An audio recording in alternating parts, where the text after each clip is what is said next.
a video on using up some of the chorizo that I made and combining it with the pasta, so it was like a chorizo and pasta dish, and it's the new method of that I've kind of been faffing with cooking pasta, where we use a little bit of water and we create a sauce in the pan. So we'll get this going and then I'll have a bit of a talk about it. So I have cooked the chorizo and a little bit of homemade bacon as well. So it's gone crispy and some of the fat's come out of it, and that's what the fat in the bottom of this pan was.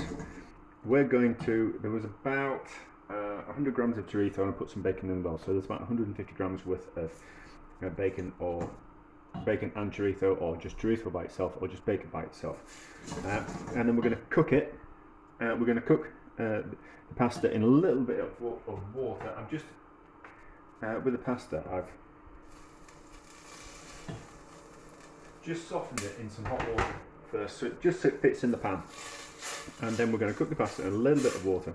And then as the pasta cooks, the water will evaporate, the starch will come out of the pasta and into the remaining water and fat in this pan, and this is what we'll be able to form the sauce with. And because there's pasta alla Gricia and cacio e pepe, I'm sure I pronounced those wrongly, Italian dishes where they use spaghetti and a little bit of cheese or pepper or guanciale just to kind of make a sauce. It's quite a tricky thing to make, because you're using the pasta water to kind of form the sauce, and the starch in the pasta and all that kind of stuff. But, however, if you cook the pasta in a little bit of water in a pan like this, all the starch is leached out into that little bit of water that there is in there, and it makes a much easier sauce. I'm not saying better, but it certainly makes an easier sauce because the starch is concentrated, and it's kind of the starch that brings everything together. Because I'm using chorizo, I bought myself some aged Manchego cheese from my mate the cheesemonger. So in the Italian version you use pecorino or parmesan. As this is a chorizo version, we're going to use a Spanish cheese and see if it works. I imagine it will. I've tasted the cheese, and it's not that dissimilar from a pecorino. Not that dissimilar, not as salty, but we'll kind of see how we go. So as you can see already, you won't have watched any of my other videos, never watch my videos. As you can see already, that the water is becoming quite cloudy, and that's the starch coming out of the pasta. It's also the fat from the chorizo that's emulsifying into the water as well, which is making it go cloudy. But starch is coming out of the pasta, which is going to form the sauce with the. I've got an itchy nose. I'm sorry if I sound a bit funny. I've been swimming, and for some reason, now and again, swimming makes me have an itchy nose. So yes, the pasta water, the starch from the pasta and the cheese and the fat all combine to create the sauce, like a cheese sauce made in a different way, deconstructed cheese sauce. So you're taking the same kind of elements of a cheese sauce, but you're just making cheese sauce in a different way. Whereas you would just make a cheese sauce and plonk that onto cooked pasta, you're actually going to be forming the sauce in the pan that kind of way. And as the fat from the chorizo and the bacon is already in this pan, those flavours are getting into the pasta, and the pasta is kind of and into the sauce as well. So it's kind of making a more interesting sauce, rather than just making like a cheese sauce and then adding the pasta to it. So a little bit more water. So we kind of same kind of principle as I really should be grating some cheese. The same kind of principle as a risotto. Like you add a little bit of water, and the rice absorbs the liquid, the stock, as it cooks, and then you kind of control the amount of liquid that you're adding to the risotto. and the starch comes out of the rice, and it creates a rich and luxurious sauce with a little bit of parmesan. So this is kind of a similar kind of method to the way that you cook rice for risotto, but we're using pasta instead. It is sacrilege, and no doubt Italians would be absolutely swearing at me for this, but so it certainly needs some salt.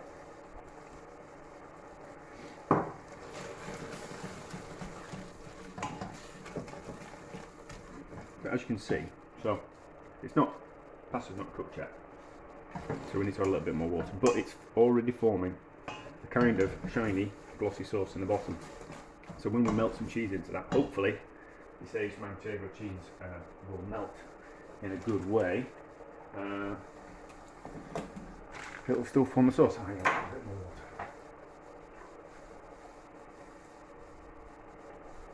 We don't want we still want some liquid in there, because that's what we're going to form the sauce out of. But we don't want the pasta frying. We can just turn it down a little bit and create some cheese, and then I also need to weigh how much cheese it's going to be. Normally do about 100 grams. We'll kind of see. I don't know how much is in that block. Alright, so there's 200 grams, so we want about half that. We don't want the end bits. So we'll kind of see. It's quite a fatty cheese. So we'll see how it goes. And not as salty as a pecorino. So we'll kind of have to see how it goes.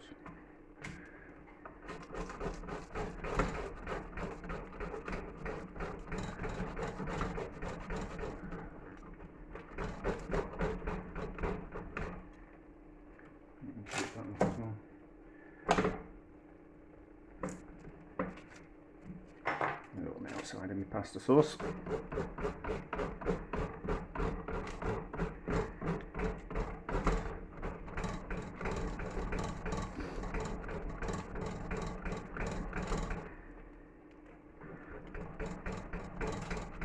So the recipe was, I did use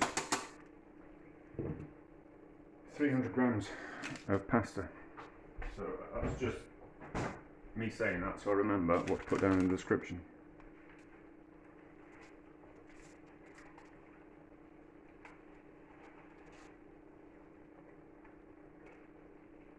That's that. That's 80 grams of cheese. We'll see how we go. We might need to do a little bit more. I think the pasta's ready now.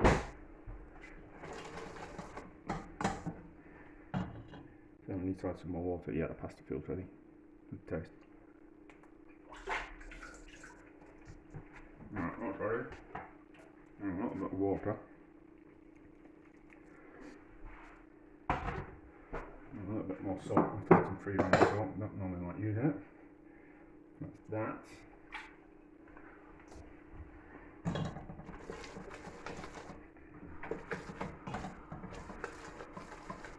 Is there enough liquid in there?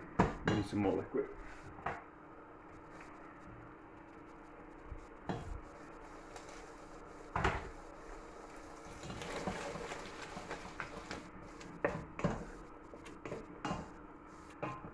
See how that goes. So heat off, because if the pan's too hot when we add the cheese, it will split the cheese, which is not what we want. So 80 grams of cheese, and then mix into the sauce.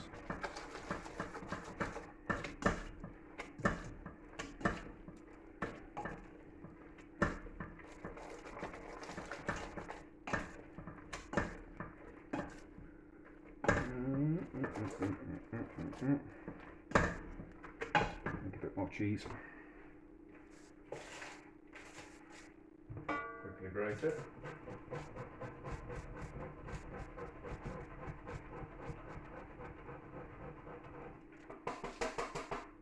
That'll be about 120 grams cheese out from this sauce. That's okay. Might need a bit more pasta water. And then we'll add the chorizo and the bacon in. last minute. If you add it at the same time as the cheese, what wants to happen is the cheese wants to clump up onto the chorizo, which is not what we want. There we go, that works. There we go. There we go. A Spanish version of pasta alla Gricia.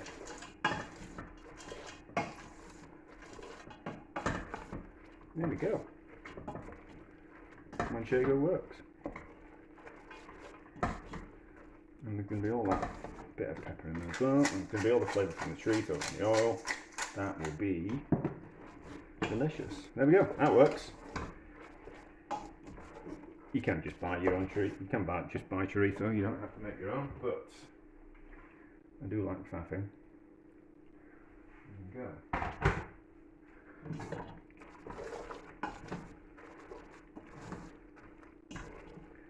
Taste in the pan.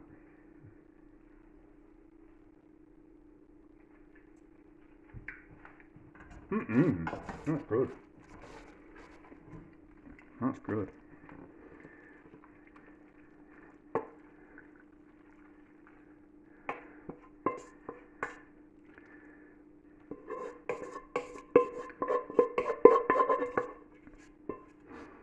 There we go.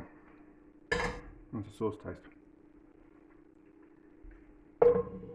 Delicious. That's really nice. I'm going to enjoy that.